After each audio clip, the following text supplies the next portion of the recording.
Bodies, I extend a warm welcome to all of you for today's faculty development program on digital forensics or for innovators leveraging open source in cyber investigations. This FDP is organized by Electronics and ICT Academy IIT Roorkee in association with Chitkaya University, Himachal Pradesh. It is an honor to have with us today a renowned scholar and leader, Dr.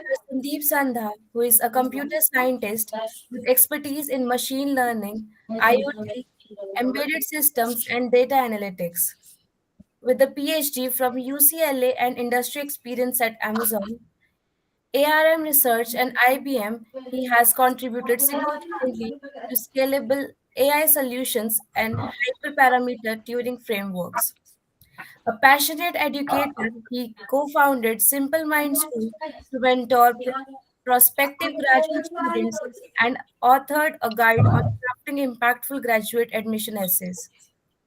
His research spans reinforcement learning, time series forecasting, and healthcare applications, and his work has earned him multiple accolades, UCLA's Outstanding Mentorship Award.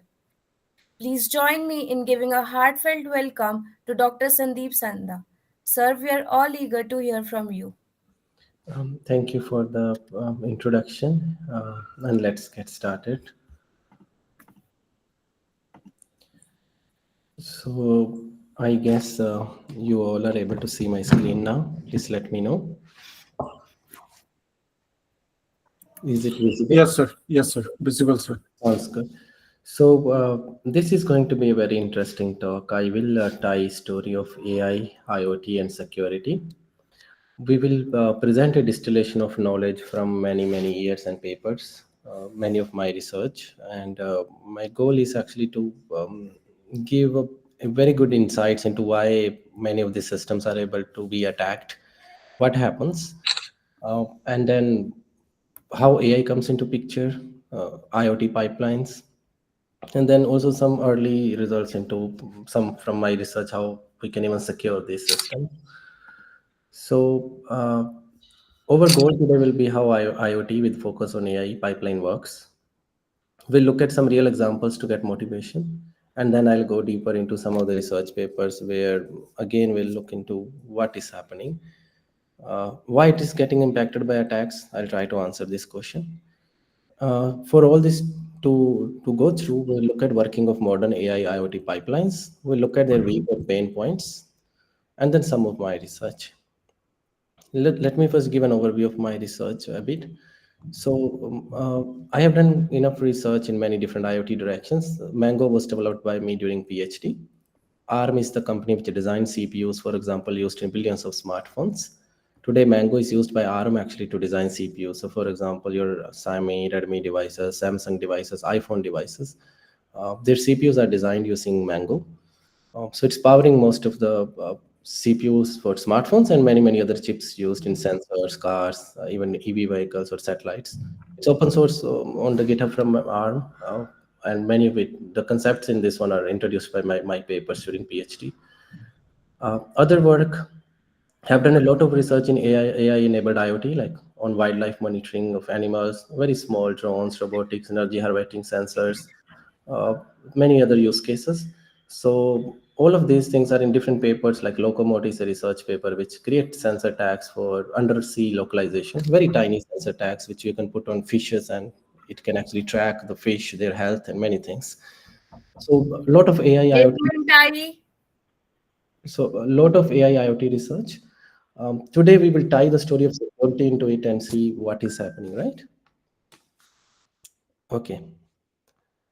And another part of research includes my work on say LLMs. We often release LLMs from my team, which are even better than ChatGPT 4 or in coding benchmarks. Like this is one such release which we did a few months ago, or many other papers with famous groups.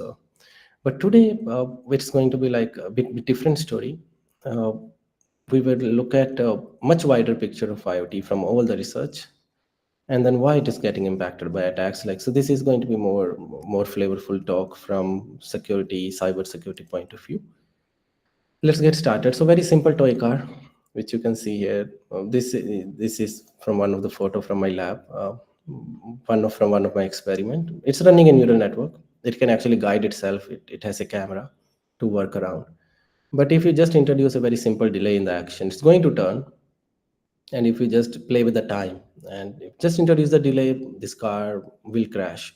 Now this is a toy car. The same thing has been shown in many autonomous systems. If you introduce the delay in the Tesla, when it's actually going to turn, and these delays can be introduced many ways, I'll talk about that. But be it a toy car, be it a real system, the consequences really depend on the system itself. The crash actually does impact a lot.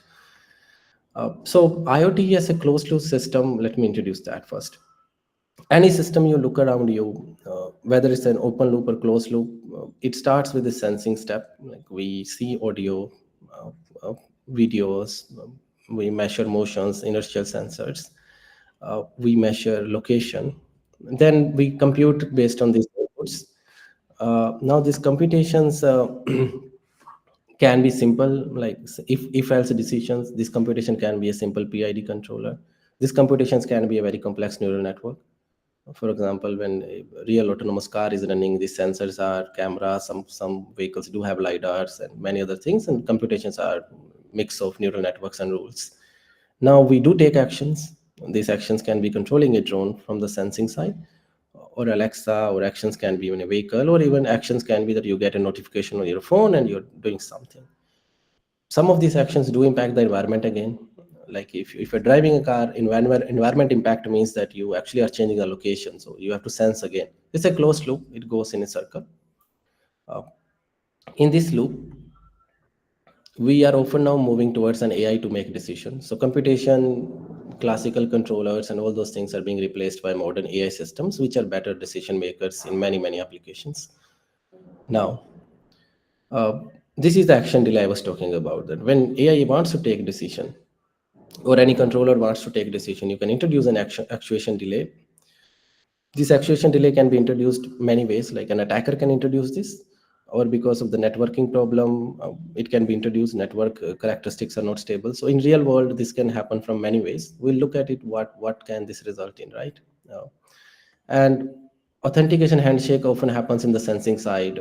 So in the real systems, we don't want these sensors to expose the data to, say, unknown compute of the attacker or something. So a lot of things happen here in the sensing side as well. And sensing side also, we can introduce sensing delays. What it means is, for example, you're trying to sense a location and drone wants to move, but these locations can be delayed. And if you delay the location, you actually can make the drone crash. Now, all these examples which I just talked about are actually real attacks, which I'll little bit show next. And all of these things are actually very significantly impacting entire stuff because environment is not stable. uh, if you had the drone being stable and at one location, even if the location updates are not available, that's fine. But drone wants to move, the location environment changes, you need to get the update of the new location, you need to sense it. So all of these things actually come together to create a very powerful system. Okay. Now, let me tie the story more complete. So, cyber physical systems are modern kind of IoT systems.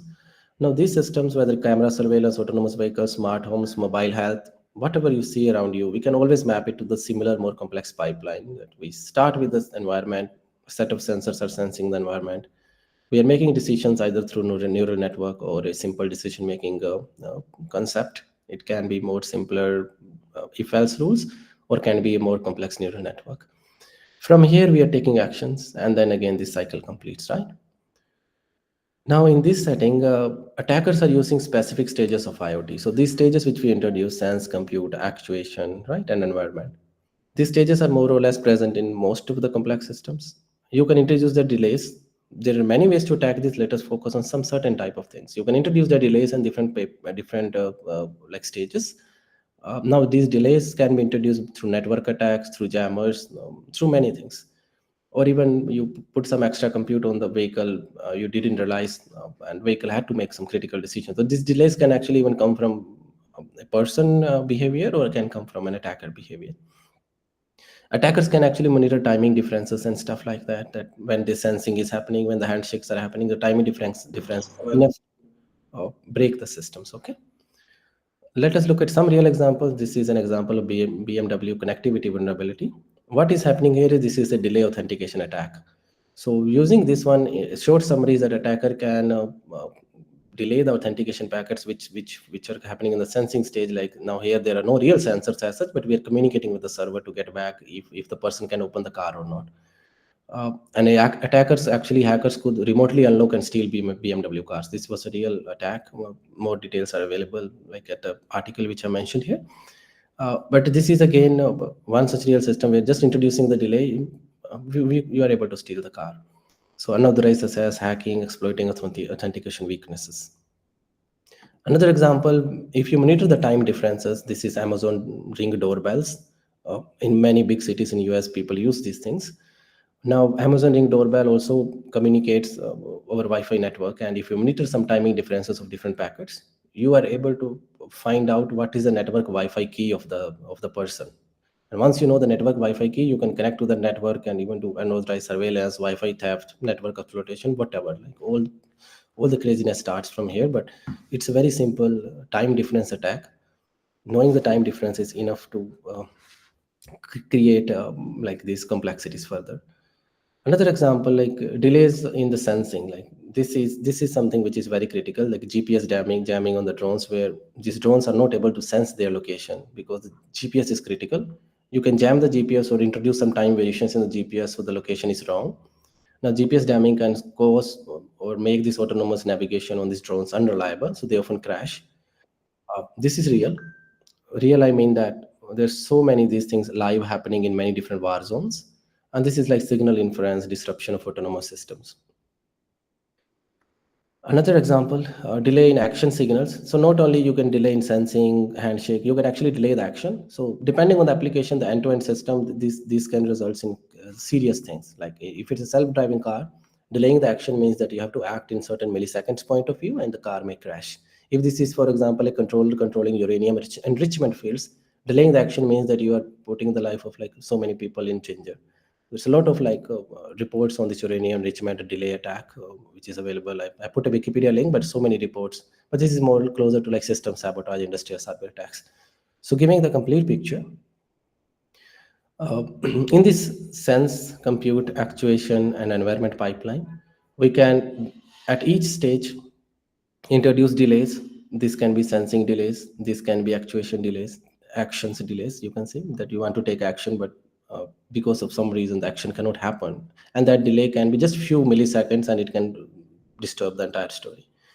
Or the AI which is going to take a decision here in the computation side, you can make this AI run slow. We'll take some real examples how you can do and why. So all this closed loop system, at each point there is a vulnerability.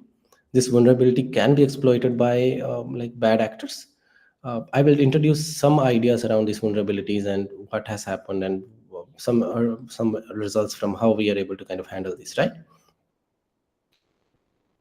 So let us take one step back. So in this entire picture, sensing from the edge is critical. So all the devices around you, phone or cameras or your wristband or even drones, they're sensing, like they're sensing something. Even drones are oftentimes sensing something because they are surveillance drones, right?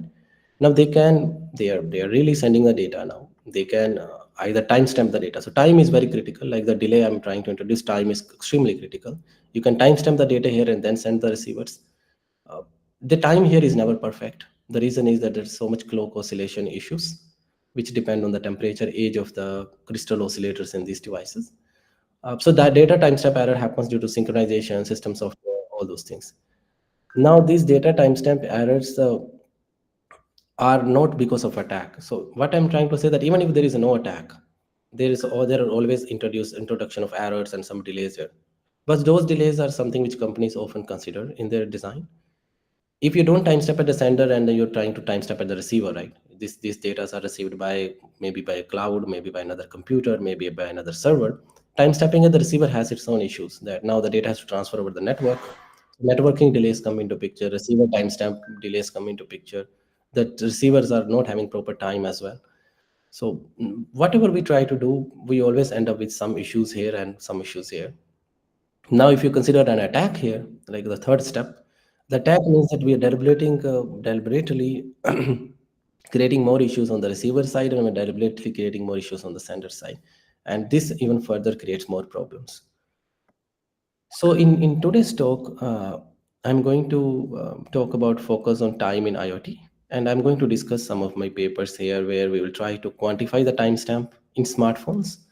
So this will answer the question, how accurate is time in our smartphones, modern smartphone devices, your iPhones, your Android devices, because these devices are used to do many, many things, right? uh, and they are actually part of this big IoT pipeline where they're collecting data. They are with us always, and they are actually like involved in our daily life. We will see the modern deep learning classifiers, the modern AI computation, which is happening, how it is impacted by these timestamp errors, these timestamp problems. And then I'll also introduce some remedies around this, how or why we can actually handle this times of uncertainty in classifiers, what is the approach, and then how we can actually improve time across smartphones. I'm taking one example of smartphones, but you can extend these things to almost any edge device, that what we will learn today. Okay.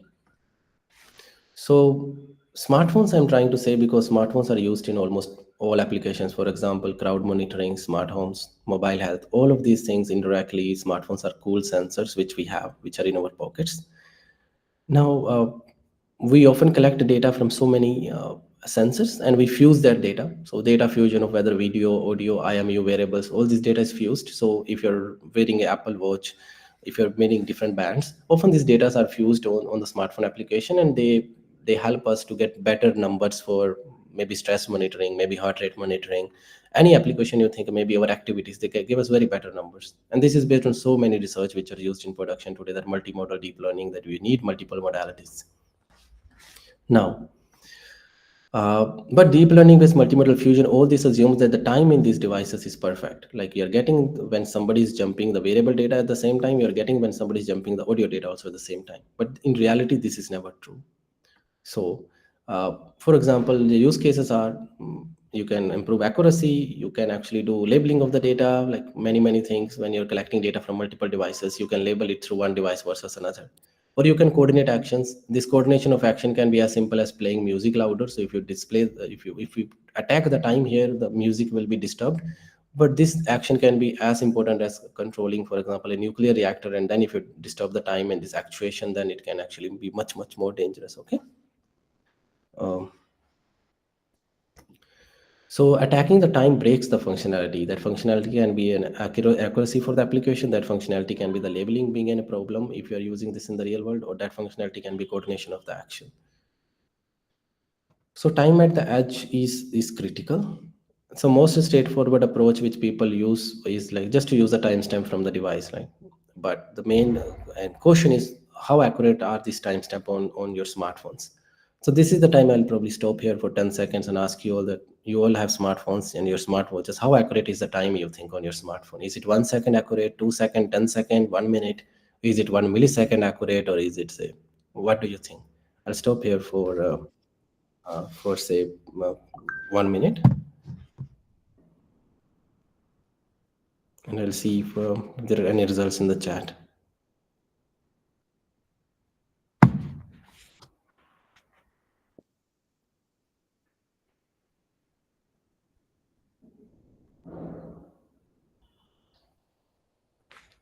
590298।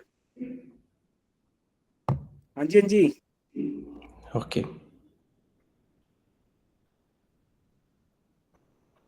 Okay. So let us continue further.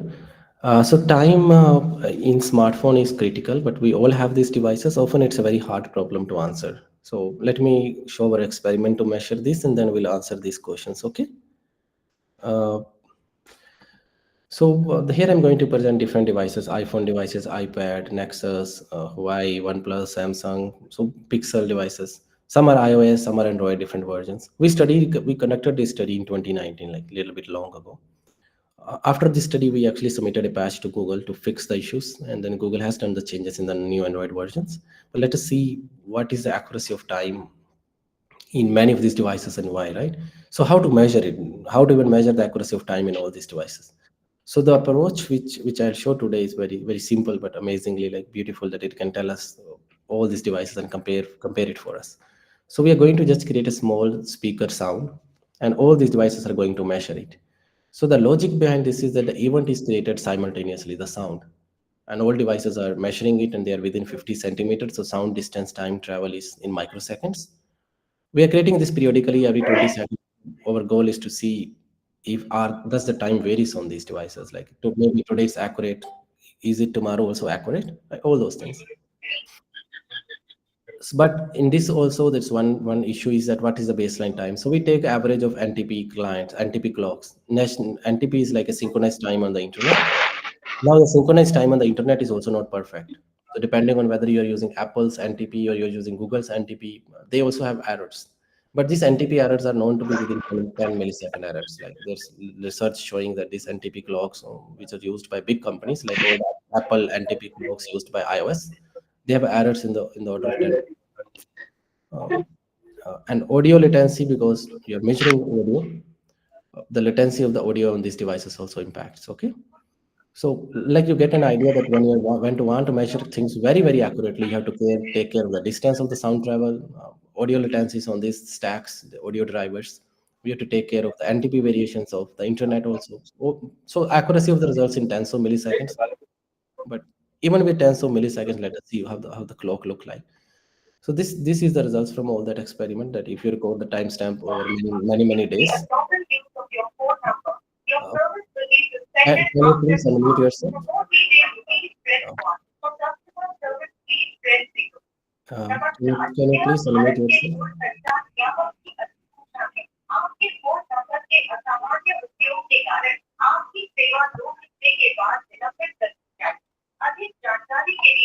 Sorry. Can you please unmute yourself? I think Amit Bhardwaj is creating a lot of noise. Okay, let me continue.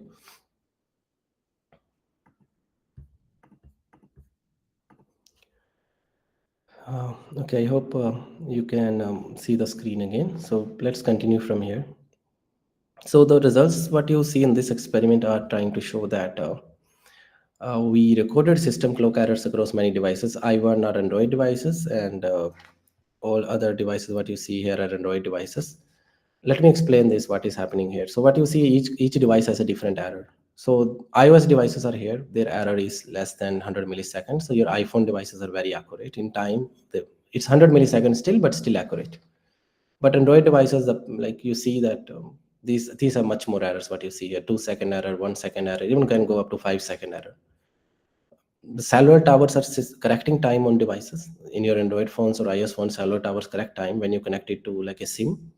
This correction can sometimes be good and sometimes it may be bad. Like sometimes the tower actually introduce more errors. This also happens in the real world. These are all real experiments. And time can actually jump on your device. Time can go negative. So it can go jump of 5 seconds. So suddenly your device can turn back time also. This actually all happens due to many reasons we'll discuss, but these all things happen in the devices. So if you're relying on these devices to collect data, it can jump, go back negative. It is also having a lot of errors, zigzag patterns, what you see here. Okay. iOS devices look like this, what you see here. A lot of noisy patterns, but still it's within 100 millisecond of the time. So if you're having Apple watches, Apple iPhones, still the error is in hundreds of milliseconds. Often it spreads and then it again corrects itself. So, okay. But in Android, the error is in more than 5,000 milliseconds, like 5 seconds. So let me also answer one question: why Android timing errors are so high? So what we discovered was the timing stack in Android phones, like the software which manages times, operating system software, is problematic.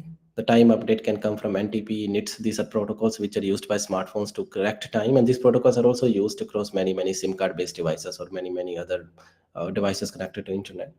So we update only once every 24 hours these devices time, and even when update happens, they can actually correct the time by very large jump, and they may not even fix the time depending on the version of different, like Android runs in Samsung, Android runs in Pixel devices. So a lot of problems goes into this. These numbers on this graph are showing you that whenever you cellular correction, you're connecting to a SIM card, the time error may still be 1-2 second off, basically. So no matter what we try to do, the errors are definitely 1-2 second off, and that can go up to milliseconds off if you do very great, right? So these are the things which we actually told Google to fix, and then in the next variations of Google Pixel, like Android devices and Android variations, these things are better. So in Android 10 onwards, the 5 millisecond error can is now roughly 2 millisecond error, 2 second error, 2000 millisecond error. So these fixes have happened over time. So most likely in the latest Android, which is there, you will see that the errors probably is even less. So this is the time for the Q&A. If you are understanding the talk, that's great. But if you have any question until now, you can put it in the chat, and I will monitor it like intermediate in the next few slides again. That if there are any questions, I try to answer it, or you can unmute yourself also. But all these timing errors which you saw, the next question comes: what is the implication? Like the implication which we discussed earlier in the attacks, right? So the system themselves have timing errors. You introduce somewhat more delay, and now the application crashes. That application may be that a Tesla internally sensor running an Android OS on it, or the application can be just a smart speaker trying to play sound together. So depending on the application complexity, the variations of these delays can actually impact much greater. Their impact can be further, right? Uh, Root cause is actually this one, that if you actually look at the protocols which are updating time, okay, so these protocols are not perfect indirectly. That is the root cause. The protocols which are updating time have issue. They update time every 24 hours, and then also after updating time, they may not fix the time depending if the error is less than 5 seconds, say. So, and then updation of SIM cards also has an issue, that the clock towers, basically the clocks are connected to the towers, cellular towers. Like you see the cellular towers which are providing us like all the functionality. The towers also have wrong time. It's not fixed there. The wrong time can be few seconds wrong, like what you see here from the experiments. If you measure tower times, it is often wrong. That is like the core reason. And let me see if there are any other questions in the chat. Okay. Software plays role, but hardware also plays role. Hardware role comes from the delays in the hardware. We'll little bit take a look at it in the next few slides, but yes, hardware also plays a role. The software plays a low role, hardware plays a role. So if you have older phones or slightly phones, cheaper phones where the crystal oscillator of the time is cheaper, they have even more errors basically. And if you have a better phone, even their errors they exist even in them also, like what I'm trying to show you. Okay, let's continue further. Yes, so smartwatches are indirectly, so smartwatches are synchronizing time with the smartphone. And if your smartphone has a wrong time, then smartwatch will also have a wrong time. And sometimes smartwatches synchronize time over the internet using NTP, and then also like I showed you that NTP times are also wrong. But what happens is, since you are using watches to just look at minute granularity, some seconds granularity, it doesn't impact us in our day-to-day life. But if you're using these devices to collect data, and suppose the Android is running on a drone, now the Android time is wrong in your smartphone is fine, but it's wrong in a drone, now it's an issue. So that's why all these things like impact differently depending on where we are running them. Okay. So I think all right. So the next question, I'll answer a few things. So if you want to fix the time on your phone, a very simple trick is just to restart all the phones. If you restart them, they will update a time from the towers, internet, and the time will still be wrong, but it will be within 1 second wrong now. So if you're collecting data set using these devices for your research, you're collecting data set from smartwatch, from sensors, from inertial sensors, you're capturing videos and whatnot. You want the timestamp to be accurate. It's better to restart the devices, and that will bring it enough accurate. Again, but then again, the errors start building up like you see. So over 4 or 5 days, the error will again go very large, what you see here.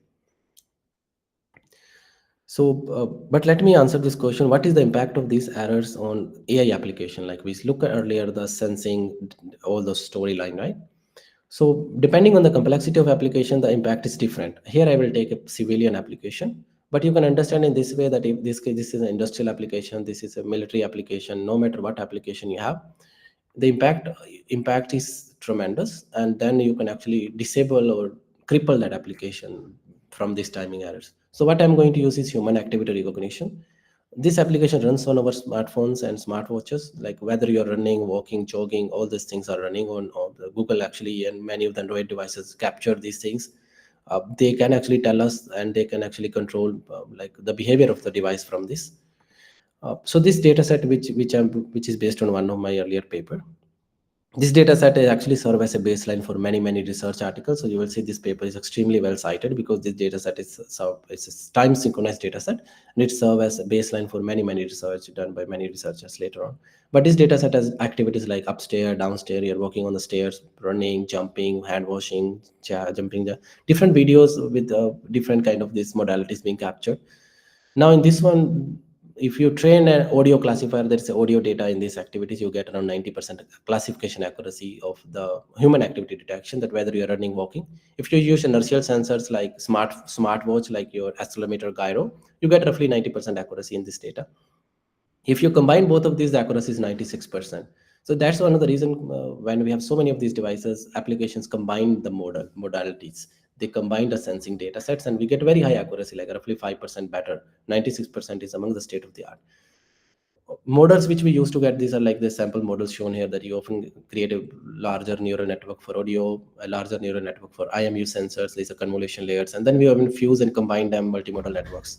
This fusion and combining is very well studied in literature, and these architectures are borrowed from some of the well studied architecture which are used in the real world. Now, this is great, like you get 96% accuracy, but let us see what the timing error does. So if you introduce timing error, in like these activities is like, for example, I'm walking, running for 10 seconds. Now introduce timing error in the system. The yellow one is showing that, and this is showing that if the timing errors are introduced in different activities, what happens? Just introduce an error of 1 second, like what you see here, and the accuracy drops to 90%. 1 second error, like what is existing in modern smartphone devices, take away the 6% accuracy. If you introduce maybe say 2 second error, it is 85%. Now 85% accuracy drop is roughly 10% drop from 96. This 10% drop in a real drone means that now the drone is not able to find its position very well, or maybe it's not able to find the objects very well. That's what it means now. So 1 second is roughly 6% drop. That's what it means, that the data is sent 1 second delayed. The sensing is messed up because it's either sent over the internet, the delay can happen, or it is time stamped by the smartphone and it's time stamping it wrong, or it is time stamped by the smartwatch and it's time stamping it wrong, right? So 6% drop means that now whatever modality gain we were getting from two modalities, that's gone. It's better to just use one rather than combining, because anyway the error exists and we are not going to get any better. So this is where one approach to fix this, let me introduce that. So one approach to fix this is that we need to be aware that the device, the time is always imperfect. The time in smartphones, smartwatches is never perfect. So if you are aware of this, we can create the controllers which are smarter. So even if a third party attacks over time, if applications are aware that the time is never perfect, they can be designed in a way that this accuracy drop can be recovered.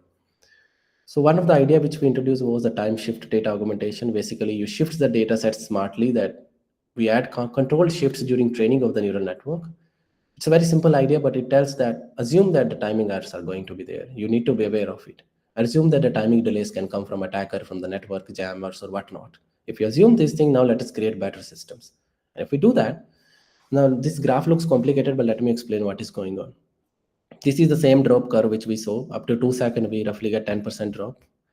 If you introduce better smartness into this, this is the time shift one, the green line, sorry, the blue line which you saw. The time shift one, even with the 600 millisecond error, it can roughly recover the same accuracy. There's not much drop, but you can handle up to certain min limits. After that, again, the accuracy drops. So this is telling us few things. One thing is the timing errors can be recovered up to a certain limit, but if the attacker is smart and they attack us up to 2 second error difference delays, we cannot do anything basically.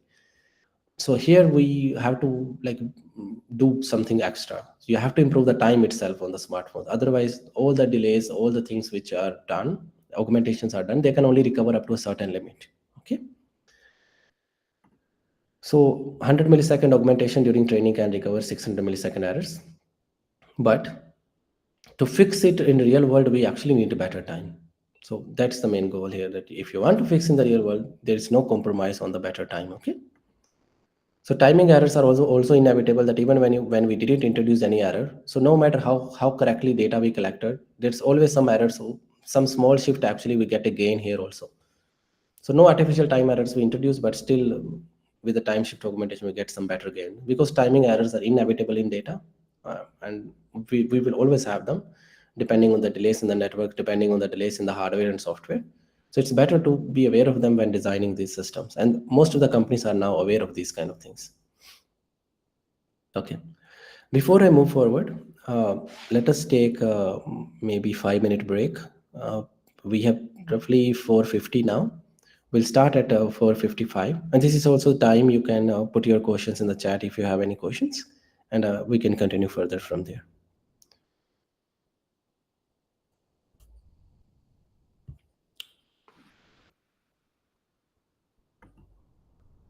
So I'll be back at 4:55, and we will continue the rest of the talk then. And I'll also monitor the chat. So if you have any questions, so please write it in the chat.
So I think let's continue. If there are any questions, we can take it like during the call in the chat. I'll monitor and I'll stop it few times. Uh, and but It really depends on specific applications and needs, but it should be in the similar order where the natural errors exist uh, in the system. And if you're expecting some attack or delays, up to certain limits, you can handle them. But like I showed, after a certain limit, we cannot create applications which can still work. And if you introduce a delay of certain seconds, and we cannot expect a self-driving car to work. Okay. So let's continue further.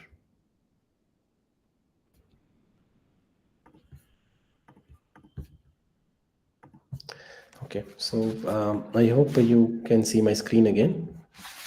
But let me complete the picture again. So even if you are using open source data sets to create machine learning models, our we are kind of capturing data sets using certain devices. The temporal properties are always non-deterministic. Non-deterministic means that either the error can come from network or the error can come from hardware software latencies, or the error can be externally introduced by an attacker.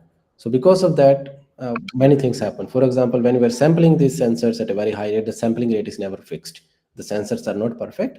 So your frequency is, if you are sampling at 100 hertz frequency an oscillator, it will be 95, 96 hertz, and it may be 105, 106 hertz. So there always this, it's not fixed, depending on the load on the hardware and software stack of the oscillator. And then this what hardware software latencies like application layer, kernel space, physical layer. When the time sensors passes through many of these layer, data passes through it. Operating system is not perfect. Operating system has many errors codes in it. So many protocols which introduced at a certain point of time some meaning, but over the time they have become like often bulkier. So operating system is mismanaged at different layers at different steps, and then the external delays may come from networks and whatnot. So this part is also not perfect, and because of all this, the data is missing in the real world. Like you may see that you're trying to sample at 100 hertz, but you're not able to sample at 100 hertz. So in the real world, the missing data is a fact. Uh, so this creates problem when we are trying to create an AI model, an ML model for the real data. So here I'll introduce another example. Like we participated in cooking activity challenge long ago, but this data set came from like smart wristwatches, smartphones, and users were cooking like different things like sandwich, fruit salad, cereals, and then each one has different sub activities: cutting, washing, all these things. In this challenge, they threw up the open data and asked the audience to create the best model possible, right? So what we did was we knew that these things are not perfect. If you have this real data from the real devices, it's going to be bad. So we just picked a very simple model, but we introduced this time shift augmentation into it. If you don't introduce time shift augmentation and test it on in the real scenarios, you will see the accuracy is quite poor. But introduce the time augmentation, we see accuracy can easily go on the real data up to 83, 72%, and on, depending on the activities you are going to measure. So this submission also has have a paper and the code is open source, but it actually ranked third out of 78 different registered teams in Singapore.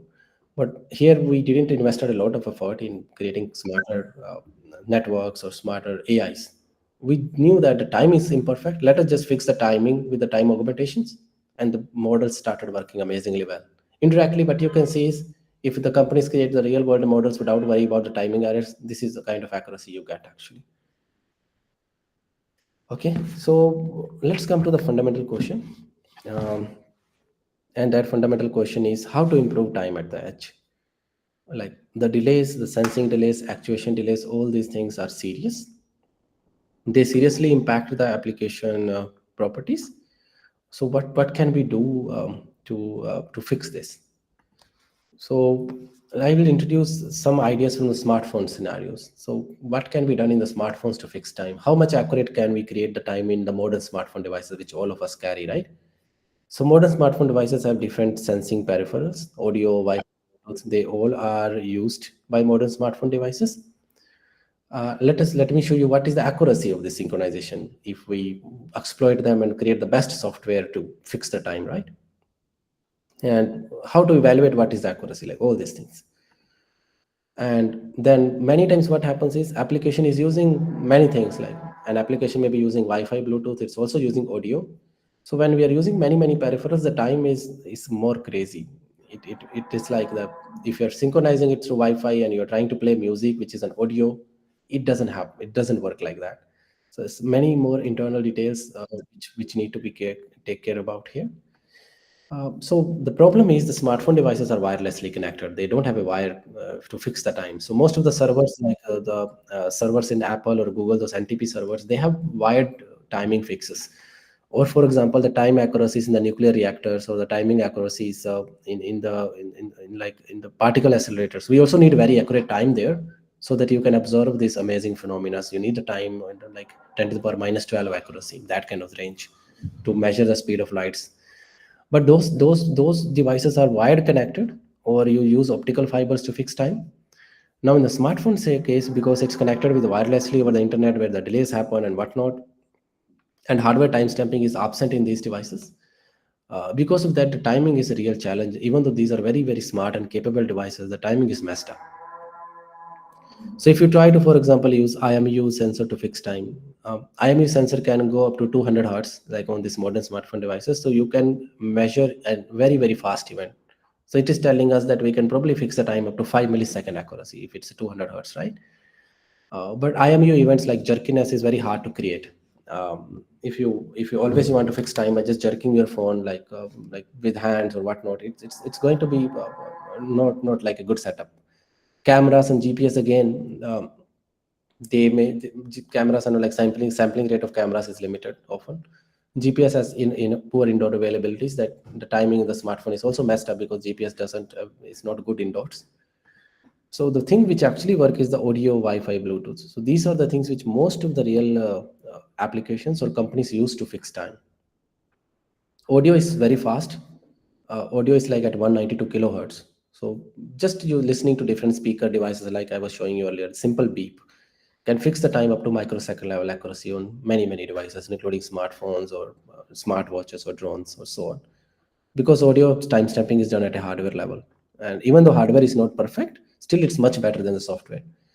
Wi-Fi and Bluetooth can fix at the time up to tens to hundreds of milliseconds. So when the applications are using these things, we have to be careful that it's not going to be microsecond accuracy. Okay. I will not go into deeper of mathematics, but I'll introduce some basic notation to tell you that how we visualize these things in the literature and when we are developing these systems. Like uh, so, audio, Wi-Fi, Bluetooth at a hardware layer, there's like hardware sensor, which is actually capturing these events. This hardware sensor is timestamp at different levels. So the audio is timestamp at a kernel layer. It's not actually hardware, you can say it's a kernel layer where the audio driver is timestamping. Still a software, but running very close to almost minimal computation and running very close to hardware. But the Wi-Fi and Bluetooth are running in the application layer. So here there is more jitterness coming into picture. Some delay happens up to kernel, and then more delay and more variations start happening here. Okay. So in the real world, if you're running a drone application and trying to get position updates or time updates in the application layer, it's messed up. So most of these companies who actually are creating these real systems, they often are getting at a hardware layer or kernel layer, the timing accuracies. The timing needs to be perfect for you to calculate the location accuracy perfectly. So time and location are very much intertwined. If time is messed up, location is always messed up.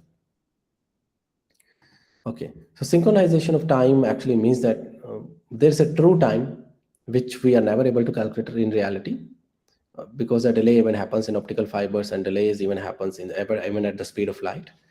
But those delays are enough small that these offsets that are like almost negligible. But in real world, like in the smartphones, like this stack differences or hardware differences impacts us. So this audio differences on two devices is never same, even though these two devices are manufactured by the same company through the same process. Two Samsung devices, two Pixel devices are never same. I will show you some numbers in the real world, like how much differences can you expect if you actually have two Samsung devices and trying to measure these things, right? So the offset through audio will always exist. The offset through Wi-Fi will exist. Similarly, offset through Bluetooth will exist. And Bluetooth Wi-Fi offsets are even more crazy. Audio offsets is to some extent manageable because we are at a much lower layer in the kernel. So if we synchronize these things, we calculate this offset, you know that how much difference you need to compensate for. That's what this offset means. If you compensate these things, then we need to show that how much offset changes over time. So for example, you compensated today, and after 1 hour, the offset has changed enough that whatever fix we did, it's gone. So now you need to again fix it. So that is the main issue, that we can restart the phones. We fixed it now, but as you use it, you can fix the time of the drone when it is in your care. But once you put the drone in the field, the time again starts shifting. And that's one of the biggest challenge which we face by all the applications today. That it's fixed, but it again starts like jitter starts happening and then starts varying. Or another way to look at it is you fix the Wi-Fi clock, but you're using audio. So there's this other offset which happens. Like we can fix one clock, but it's telling us the time is not same. The Wi-Fi clock is different, the audio clock is different, the Bluetooth clock is different. There are many different clocks, even though they're coming from the main oscillator, but they're coming at a different latencies of applications. There are different clocks which exist. So that is a beautiful thing. There's so many different clocks which exist. Okay, so in real world, this is way challenging actually. So I'll show some early numbers to from experiments that what kind of numbers exist and how much we can fix it. Okay. For example, from the audio, again, similar experiments we can use to fix the time in smartphones. Bluetooth or Wi-Fi, we need a NTP server, like Apple server we can use to fix time on smartphones. Apple servers are very good. Or we can use an Android-based smartphone NTP server for the Bluetooth to fix. If we fix using these things, right? What is the accuracy in today's devices? Let us look at that. If we fix and we do like the best possible out there, taking care of latencies and many of the other jittery stuff. So with the audio, you can fix it up to 200 microseconds error. This 200 microsecond is amazing accuracy. This was at that time when we published it was the best possible out there, like on the modern smartphone devices. What it is telling us that now the smartphones can actually even can be used to capture even to some extent the speed of sound. So if there is some say some large sound event like a bullet fired, you just can use two smartphones to figure out how far is that a person standing who fired the bullet. It's that accuracy, like the smartphones can be converted into radars now. That kind of thing is possible with audio accuracy on the modern smartphone devices if we take care of the all the problems. Wi-Fi and Bluetooth are not that accurate. So Wi-Fi and Bluetooth, 1 millisecond error is amazingly good. Most of the modern smartphone devices don't have this accuracy, but still it's not in the microsecond levels. So Wi-Fi and Bluetooth can go as good as 1 second to 1 millisecond to 3 millisecond.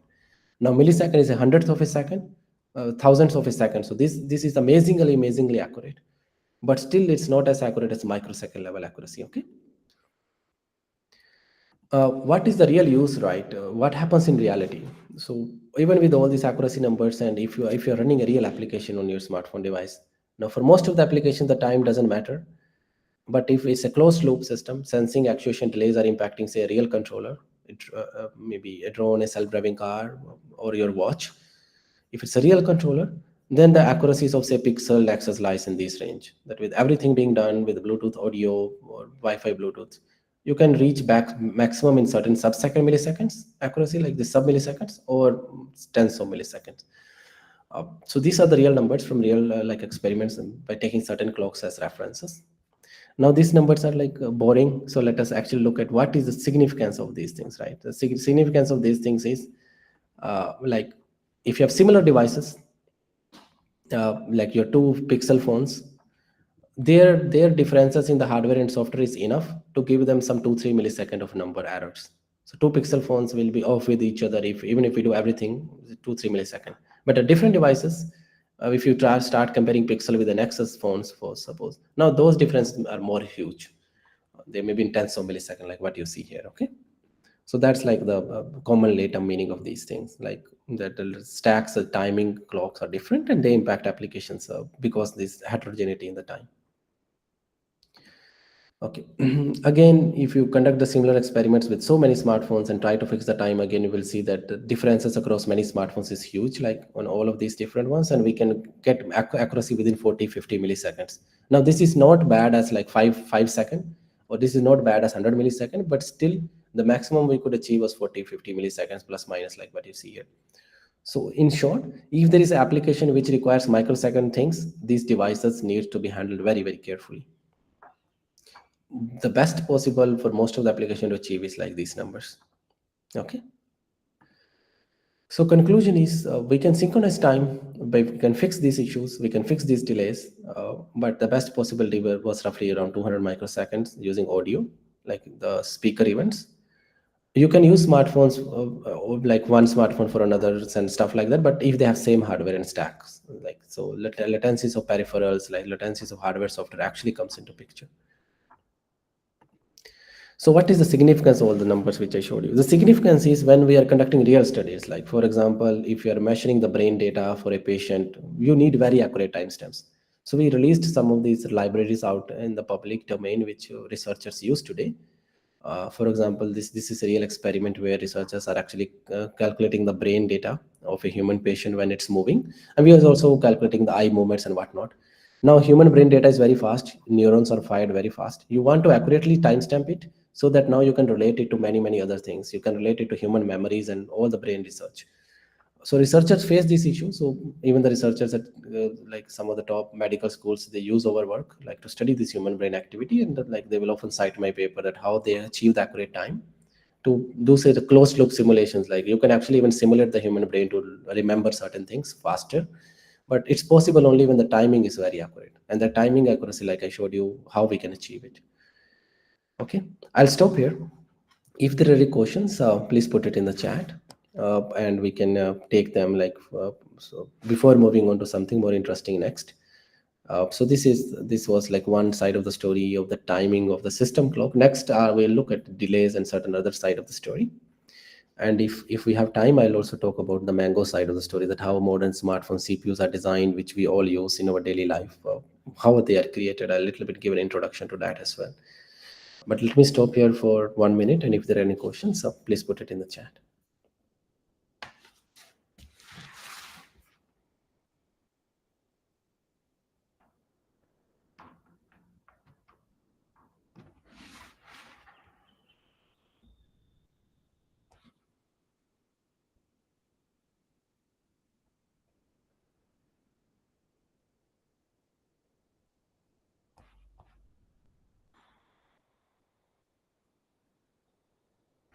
Let me ask so how many of you actually understood the timing part, errors in your smartphones, smartwatches? Give me a thumbs up if you a little bit understood at a high level. Okay. How many of you knew before today's talk that the smartphone time in your clock is wrong? Like for today, for the first time, that the smartphone time is wrong in your clock. Give me a thumbs up if you learned today. Okay. Yeah. Sounds good. I think the audience understood a lot today. This is good. So, actually, the entire reason I showed you all these experiments and details was that so all these issues exist in the real world in all our IoT pipelines, and the attackers are just exploiting them to the further extreme. So, the millisecond errors exist. Attackers, if they make it 1 second, now the things become more bad, right? It becomes more worse. Okay. Let me see if there are any questions in the chat. Otherwise, I'll move further. Okay.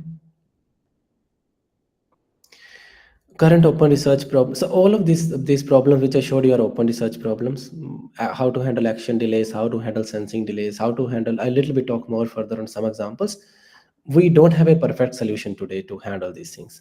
I will be very honest here.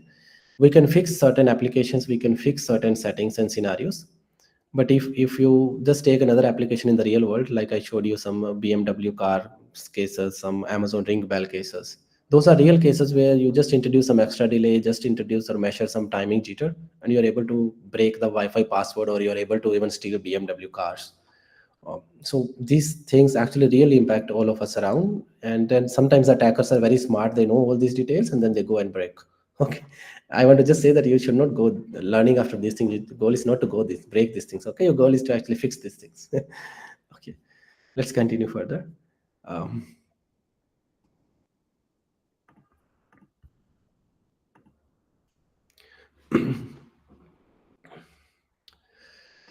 So let us again look at this figure which we started with. So I showed you the steps of sensing, computation, actuation, environment. So any closed loop powerful system, be it like car, drones, your Alexa devices, or your smartphone applications, you can map them to these kind of loops. And a short summary is that sensing side of the story is imperfect. Like I showed you, the timing errors on these sensors are amazingly high. Actuation side of the story is also imperfect because if you're taking actions using your smartphones or your home devices, there are errors into these things. But there is another side of the story. Let me touch that. So that side of the story is the computation side, so execution latency. Now, if you're running an AI model and ML model, right? So ML AI models are complex, and if you're running them, they take a lot of time. So if a self-driving car is running an AI model, so it is now a more powerful compute. It's not a PID controller. So running these models introduce extra delays, which has its own impact. So this is where the modern IoT systems, modern AI IoT systems. So these pipelines existed even for old AI IoT systems, where the AI was very simple, some decision-making rules. Now the modern AI systems, where the AI is more complex in neural network, there these things are impacting even more critically. Okay. For example, this is the same car which I showed you in the first beginning, but this is like the experimental setup from my lab where we studied many of these things like the action delays. So the goal is just to stay within the track, and this car is actually driven by a neural network. The camera in the front captures the photos, and then the car can take like steering control and speed control to make sure it doesn't go out of the track. It's a very simplified, you can say, self-driving car. Very very simple because there are no pedestrians here. This road is very simple. Uh, but it's driven by the real camera. It's not driven by like IR sensors or something. It's driven by the real camera, so it's still a complex problem, but still simplified complex problem that we can study here a lot of time now. The delay is the impact of attacks, right? So even if there is no attack on the delays, there is no like no cyber attack involved, nothing, still the time is imperfect. Like I told you, that the multiple applications running on the car, there's neural network running, there is a sensing application running, maybe this car is communicating with the internet, maybe the user is running a game when they are driving or sitting in the car, right? So many multi-tenancy of the things impact the time or the actions. Hardwares are different. What it means is that a company may be creating many different variations of the car. So if they create a controller, one controller, it will not work on all the cars. So every car needs a different controller. So hardware heterogeneity, like we looked at, hardware software stack heterogeneity impacts smartphones. Hardware software stack heterogeneity impacts cars as well. Thermal throttling means uh, the temperature impacts the time, interestingly. So if you are running this car in a snowstorm, like US has so many snowstorms, or you're running this car in Arizona desert, or maybe in Indian Rajasthan desert, the thermal temperature impacts the timing profile or crystal oscillators, and now the time is enough.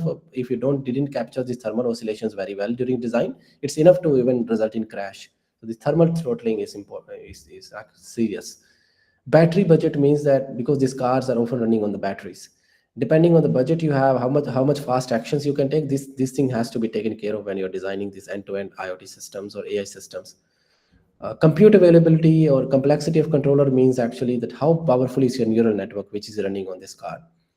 So all these things together actually decide how fast we can take actions, and all these things together decide, okay, whether there will be a crash or not, or whether attacker can attack it or not. Okay. So in short, the impact is you just delay the action because of all these things, or an attack, and the crash will happen. So this is the complete picture of what internally happens. There's a lot of things here, but let me explain. Like, so any of these systems, like a end-to-end controller of a self-driving car, even there's a sensor sampling event. Like we sample at a certain rate, maybe 30 hertz camera or maybe 120 hertz camera, depending on the camera in these devices.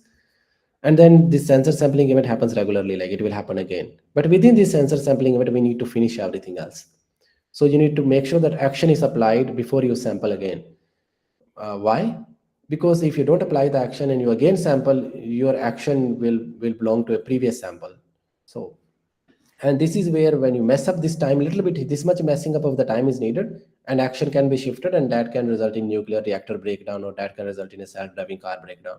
Just shift the time by this much delay more, and it's going to like break down this entire controller loop. What happens is we sampled here, there's a sensing delay. So like this is hardware and software delay. It's available to us after some delay. And then we run this neural network, we run this processing, cleaning everything, and we take some time to find what to do, what action to do, whether you should steer the car left or right? All those actions you need to decide. Depending on the controller or application, the actions can be different. But then even if you decided action, you cannot apply immediately. The action delay happens. Action delay happens like you are sending the actuator's command over Wi-Fi, or you're sending the actuator commands over some wire. There's a delay always in this one. So this is a complete picture showing you within the sensor sampling events, there are so many delays coming into picture. If we are not designing the applications to handle these delays, and you just bypass this action by certain amount, the evolution of time will break the controller. Like that is the real cool thing here to understand. So the execution latency, which I was telling earlier, was this one, the data processing and inference latency. Let us study this. But in real world, there is sensing delay, like we looked earlier in some example. There is actuation delay also. Okay. So the core idea, without, I will not go into mathematical details. So mathematically, we can prove the convergence of controllers and all if we consider this timing accuracies, the timing jitters, if you consider the timing variations. So mathematically, we can prove it that neural networks or reinforcement learning controllers even will converge if we monitor the time and adapt it according to it. But a simple idea at a high level is, uh, rather than you we assuming the time is perfect, let us monitor the timing accuracy. Let us monitor how much delay happens. Now, the assumption here is that the hardware of the car is not attacked, or the hardware of the drone is not attacked. The hardware of the drone is made by us. So the hardware has like encryption keys and all those things set up, or software security setup that hacker can introduce networking delays. Hacker can jam the things, but hacker cannot attack the hardware. Like So we assume that the monitoring of the time is perfect on the hardware side. If we are able to do that, and then we can design these applications to adapt to this execution latency, sampling delays, or attacks. Okay. How we can do this mathematically, I'm not showing it here. It's a paper where we go into details. But if you don't do it, like, so baseline is what is shown here, that if you introduce some 20-second delay, car can work to some extent. But if you introduce 100 millisecond delay, like, it will start crashing. It's still a perfect controller. There's no change in the neural network. It's very good. It's just that the delays are enough for the car to now not act, and it goes out of that control loop. But if you, even with 100 millisecond delay, if you design an adaptable controller, the controller can adapt. It knows that these latencies exist, and it can monitor and measure them. And so assuming is that hardware is not attacked. If we do that, the car actually can slow down at different stages to know that, okay, my actions are not perfect, let me slow down. So that's what it means in the car domain. Any other application domain, it will also have a different meaning, that the physical world evolution is not perfect, let me slow down and let me act accordingly. Okay, hopefully this conveys the picture here. I will stop here again for say any Q&A before we move on. Are there any questions from the audience? Give me a thumbs up if you understood this part of adaptability in the controller design. Okay, so a lot of people understood. If there are any questions, please write it in the chat. I will wait here for say 30 seconds to 1 minute. And and then we will move forward into a few other interesting examples. Okay. And let me see if there are any questions in the chat. Sir, as most of us update our phone regularly, do we need to restart our? So updation is different. Restarting is different. So restarting means your hardware reset happens, the oscillators reset happens, and then it gets time from the timing control NTP devices. So what I mean there is that if you're using your phone to collect data, you're using your phone, for example, to collect videos, audios for your research, right? You need to timestamp that data accurately to measure certain things, like you are aligning different modalities. So in that case, it's better to restart your devices and do it. Oftentimes, phones are not restarted for 1 week, 2 week, and then that is enough to create enough timing errors in the devices. Okay, I hope that clarifies. Okay, so let's wait 2 3 like 30 30 10 30 20 seconds more, and then we can move on to the rest of the next part.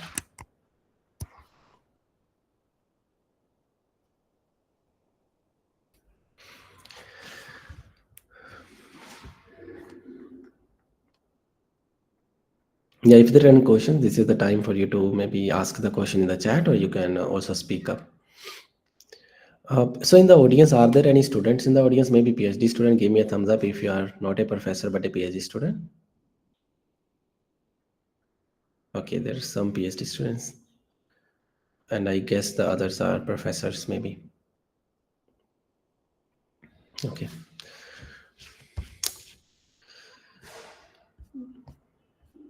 So let's move further. So okay. So the next one, what I want to show is, so this is not just the cars and all are getting impacted. You might have seen this cheetah robots. It's a simulated one, but these cheetah robots from big companies, you might have seen these robots which walk around. These are also control loops. We can create this very complex neural network controllers to control them. So vanilla policy means a neural network controller when everything is perfect in the simulator. If you just introduce some latencies or delays in the action, like just 20 millisecond delay, like what I was telling you, the phones and all, this much latency delay can happen on network or hardware software delays, right? And you see that the robot just start breaking down. It cannot walk. It's still the same network running, but the delay is enough now to break that loop for it to walk further, right? So we can take similar such example where, be it a car, be it a drone, be it a cheetah robots, be it like all other intelligent systems walking around us. Uh, if you want to kind of save these systems from attackers, whenever we are designing neural network controllers, AI controllers, it's better to kind of create applications which can kind of adapt. So this is a time and state controller. If you add time as part of the state, when we're creating maybe Kalman controller, or when you're creating a neural network controller, this time as part of state is enough to again complete the Markov chain. So what happens is that when the latencies are variable, the Markov chain breaks, the assumption breaks that how the evolution of system should happen. Time and state with theoretical proofs, we can show that The Markov chain is continuous. It again like behave the properties which we want it to behave. And now even the same latency, the cheetah may not perfectly work, but it will still work. It will not fail. Latency, the delays impact the system, but like this is an ant robot, like even the ant robot will still work. It will not fail. So even there are four legs, latencies can break these systems. But if you design the systems where the delays are considered, they will not break actually. So most of these things which I showed you are from our paper are available online. The codes are available. The simulations results are available on our GitHub page for like people to learn more if they're interested. The paper has more details on simulation on the proofs of these things. Like there's a good amount of theory behind how you can prove these controllers to still be accurate and work. Okay. So this concludes most this part of the talk. And so I like to acknowledge the names of certain professors and doctors and PhDs who helped and with which we collaborated, like from UCLA, Professor Mani, from USC, Professor Luis, from UMass, Professor Fatima, University of Massachusetts, from Amazon, Dr. Bharat, from IBM Research, Dr. Suprio, from like Sopralis with ST Microelectronics, Joseph runs his own company, and Dr. Tianwei is with Meta, I think now. So it's a lot of amazing people who collaborated and created many of these amazing experiments which I showed you today. And I hope they presented a picture where try to show you that how AI, IoT, and security like are very much intertwined at different stages of sensing, actuation, delays. You can break these systems, and these systems, even if there is no attacker to break it, the delays and heterogeneity of the real world is enough. And when we're designing applications, it's better to take care of this. And if there is a cyber attacks, they also happen in the similar way that they are aware of, they know these vulnerabilities in these real systems, and then they attack a particular stage of IoT, maybe the sensing stage, maybe delaying the position updates, like the GPS jammers work in that way, or maybe monitoring the timing differences of certain authentication Wi-Fi packets, and now you can attack the BMW cars, basically. Okay. I'll stop here. I will move into some another part next, which is even more exciting, like how Mango works to design CPUs for all of our smartphones today. But before we go there, I want to again take the Q&A. We'll start the next part in like 2-3 minutes. If there are any questions, please put it in the chat.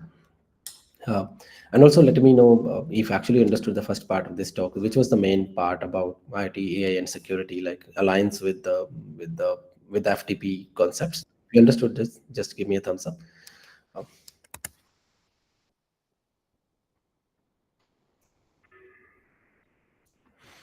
okay. So I guess a lot of people in the audience understood this part. Let me stop the share, and if there are any questions, please put it in the chat.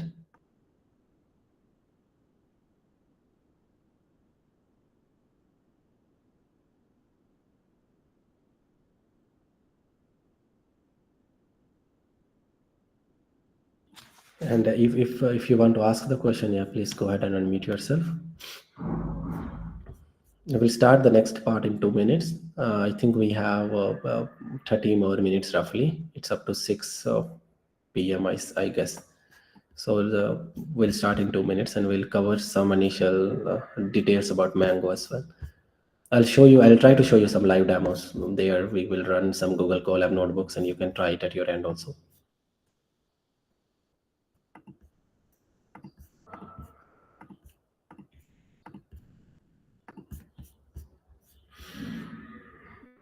Yeah, I'll try to share the variation of slides, but most of these slides are available on my website actually. So if you go and check my website, you will see the slides and papers and PDFs are available actually. So this one, you go to my website and you go down, like at the papers, and these PDFs are available actually. Um, these are different papers, but most of the PDFs are available. Okay, we'll get started at 5:30. So let me wait until then if there are any questions from the audience.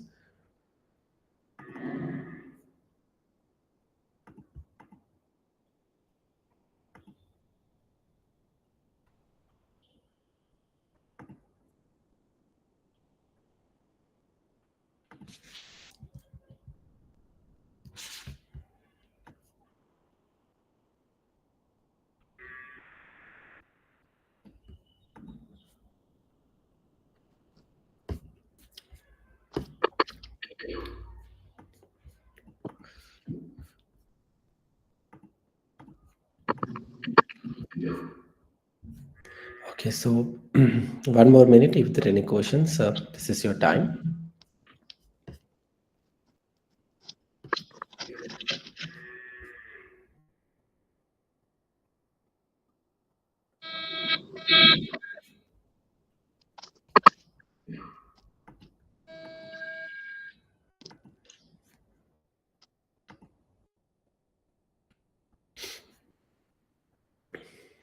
Okay, so let's move on to the next part.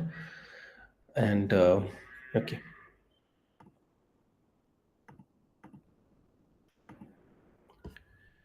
so I hope my slide screen is again visible. So in this part of the talk, again we'll touch microcontroller edge devices, but here we'll talk about how these devices are even designed, like the CPUs which run in our smartphones, microcontroller edge devices, how it's created.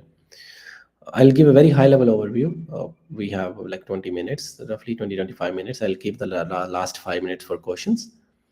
But think it in a way where we want to create a neural network or AI. It can run at local, cloud, oftentimes so many things are possible. So there's so many decision making points. We have to train this AI again and again, which actually creates these chips for us. So it's a quite complex question. So in real world, if you take ML pipeline at any big company, they have issues where they want to start with so many classification of classifiers, whether to use a random forest SVM or to use a neural network. All of this works. They have different accuracies. They have different problems and challenges. But the training is done on a distributed infrastructure, so they're training on the cloud or they're training on local. Like, so whenever companies are creating something very sensitive, like when you're designing chips, right, it's a very sensitive thing. Like ARM will have a on-premise DAS cluster, but for most of other companies, when they are providing services to other companies to create models like Amazon Cloud, Google Cloud, they run it on Kubernetes clusters like this. So ML models are running there, but you can train the models on these clusters. Finally, these models have to transfer to devices basically. So we created an AI on the cloud.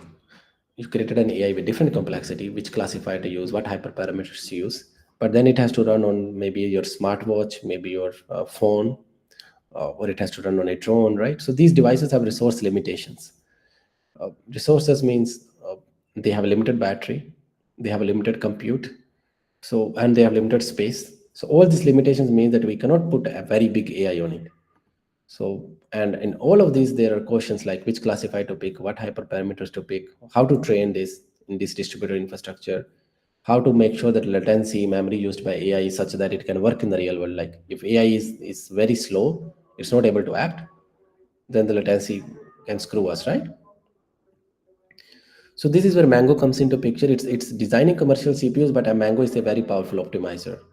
I'll put this link in the chat for so you can actually play with it in your free time also. But today I'll show you some live demos of how Mango works, and it can fine tune simple classifiers, but it can also create very complex AIs which are used to say, design CPUs even. Okay, let me put this link in the chat so you can all take in your free time also explore it.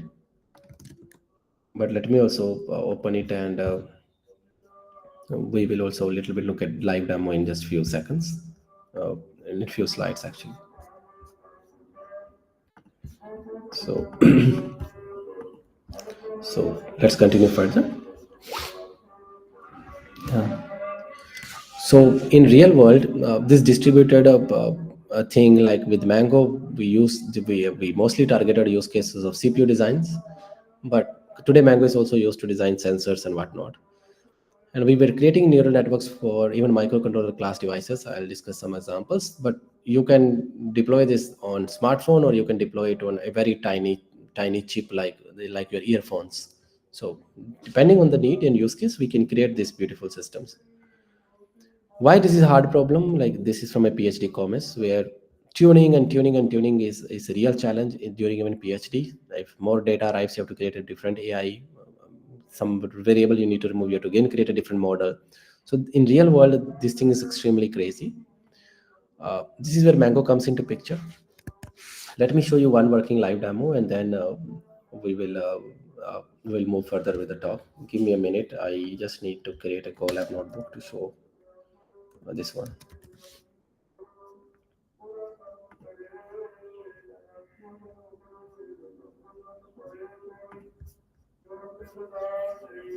Okay, it's loading the Colab notebook for me. So give me 1 minute. Uh, does the audience have a laptop with them if they want to run it with me? Just give me a thumbs up if you have a laptop and connection like to run it with me. I can also share the Colab link so you can easily try it. Okay,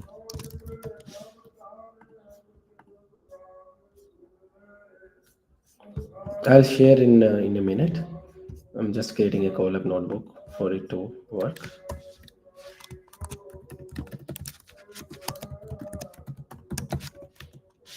Okay, so it's created. Let me go ahead with the share and let's move further.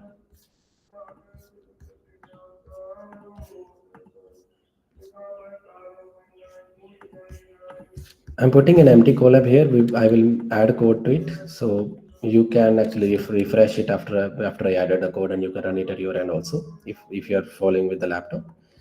Um, but hopefully you can see my screen again. So to install Mango, it's a Python library. Just needs pip install our Mango, and it will take just few seconds to connect to a machine on the cloud. If you're new to Colab, you just need to open this link which I put it in the like in your chat. It will go to a browser kind of window, and there just refresh it, and you will again like see that I've just put a code here to install it. It's like how Python packages are installed. It will just take a few seconds to install. But now to run it, like this is a link which I shared with you. Let us take its first example. So basically, you can actually give it a very complex search space, but here the search space for it is just to find a, you want to say find the minimum value of x squared. It's a very simple function. Now this function can be as complex as neural network hyperparameters. It can be as complex as optimizing latency for your drone or car. But well, let's start with a very simple one. So you can give it find a minimum of x squared, and you tell it, okay, this is the range, and now it doesn't know the function. So we are defining the function here. Okay, let me just fix this print. We copied it from internet, so let me just fix this and it will run. This is the first example which I showed. It will find the minima is 0. The x square minima like is always 0, and objective is also 0, that the function value is also 0. So it's the first example which you see here, that you can run it very easily. Now you can actually tune a more complex classifier, like let us take knn classifier. Okay, let's tune it. Let us see how it does there. So to tuning knn classifier means we need to find the neighbors, the best neighbor value. We need to find what is the best algorithm to train this knn classifier. How many of you in the audience knows what is a knn classifier? Give me a thumbs up if you know the knn classifier, k nearest neighbor.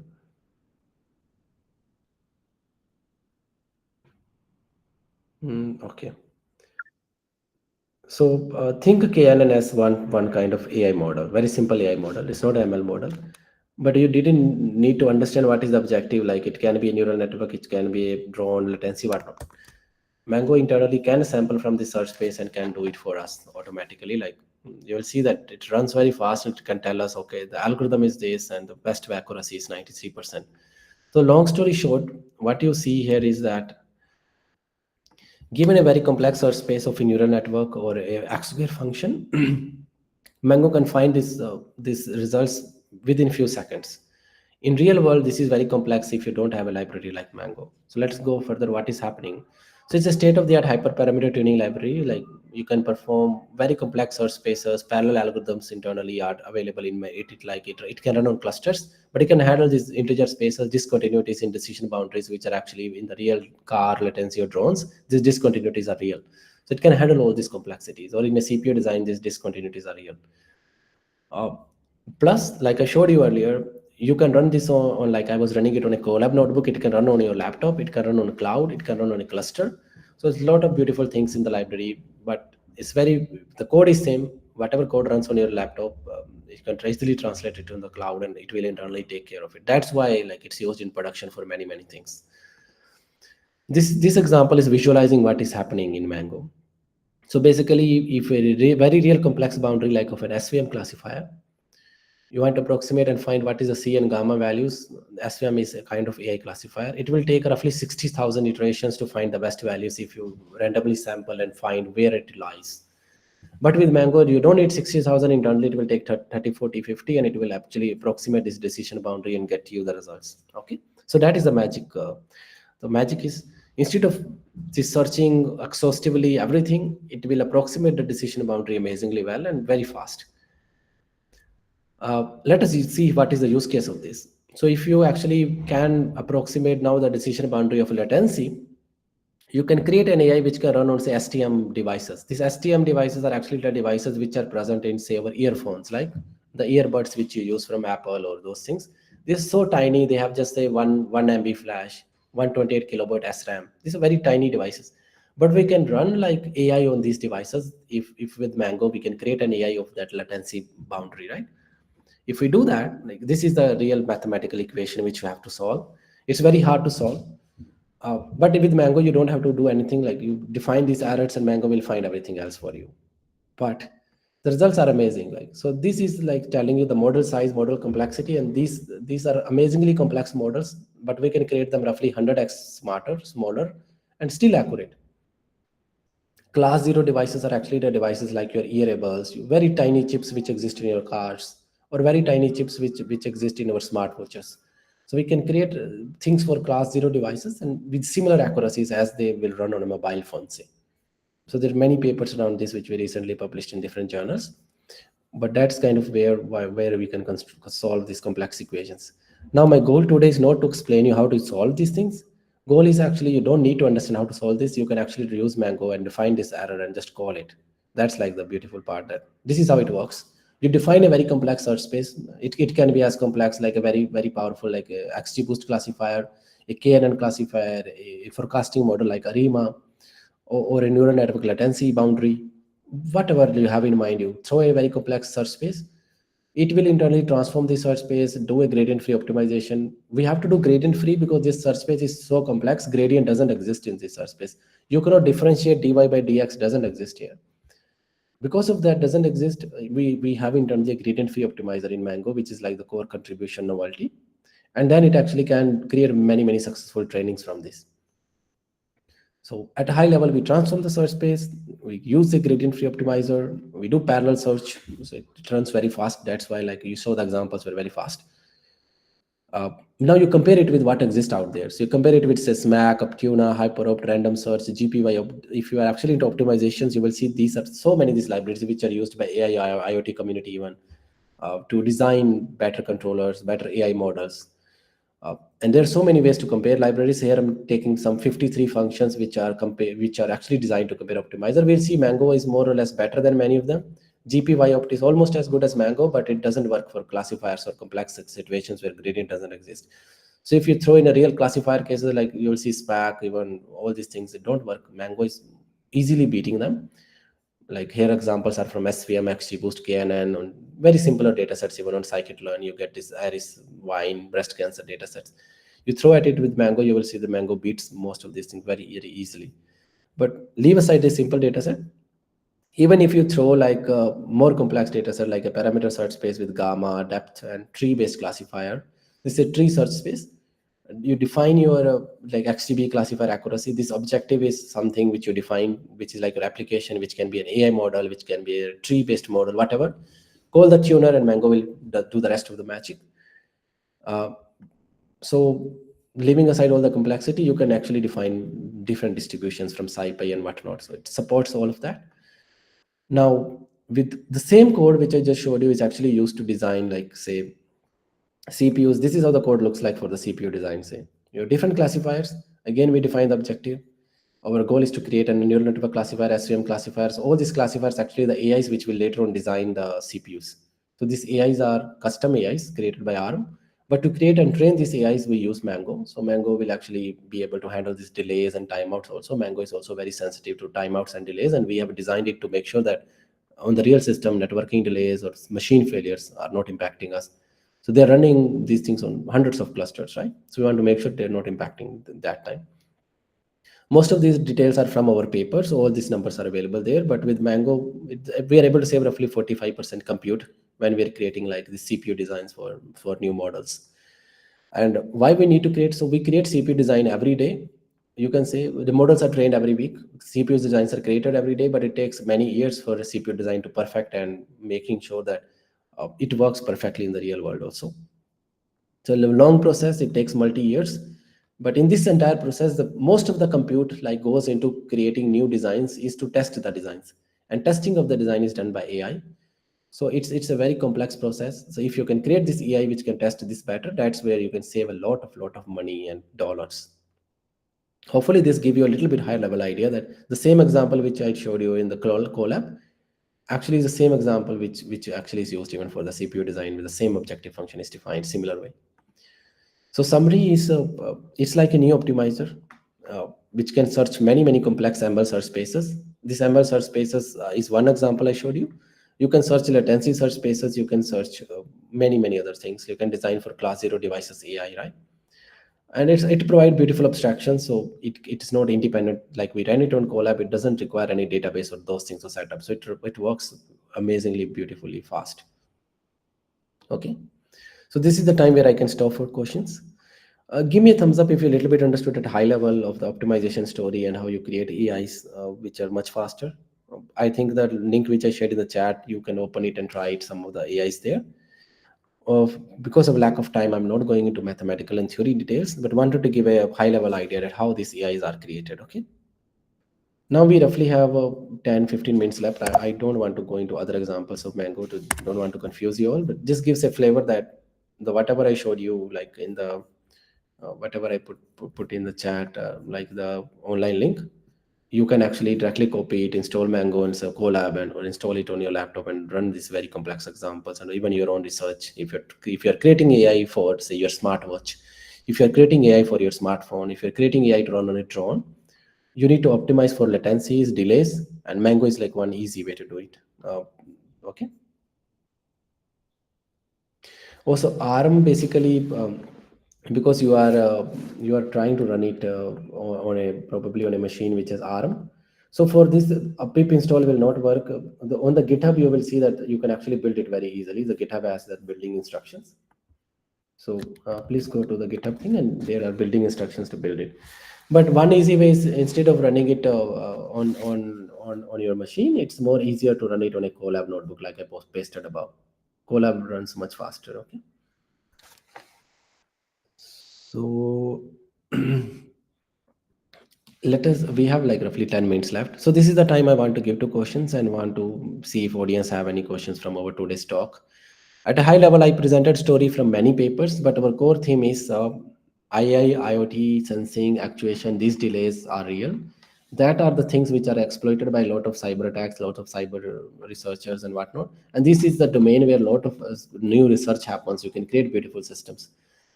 Now I didn't touch a lot of other things because there are many other speakers in the session which will talk about other stuff.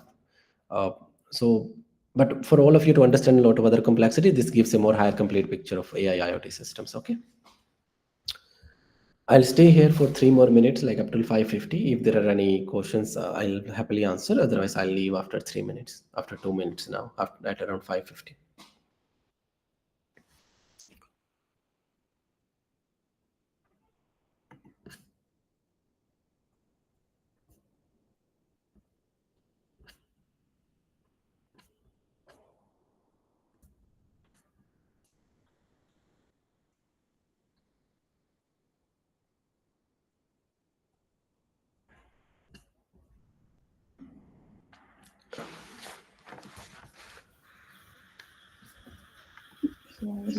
On the behalf of Faculty Development Program on Digital Forensics for Innovators Leveraging Open Source in Cyber Investigations Organizing Committee, I thank the respected FTP speaker, Dr. Sandeep Santha, for their valuable talk and hands-on the session. With the permission of FDP speaker, I am concluding the session. Thank you, sir. Thank you all. Thank you all. Yeah, thank you all for the participation. It's nice to see you all. Hopefully, I'll meet you all again in some time in the future. Yeah, bye. Thank you very much, sir. Thank you. We will start at 6 p.m. for the next session.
Do we have to leave?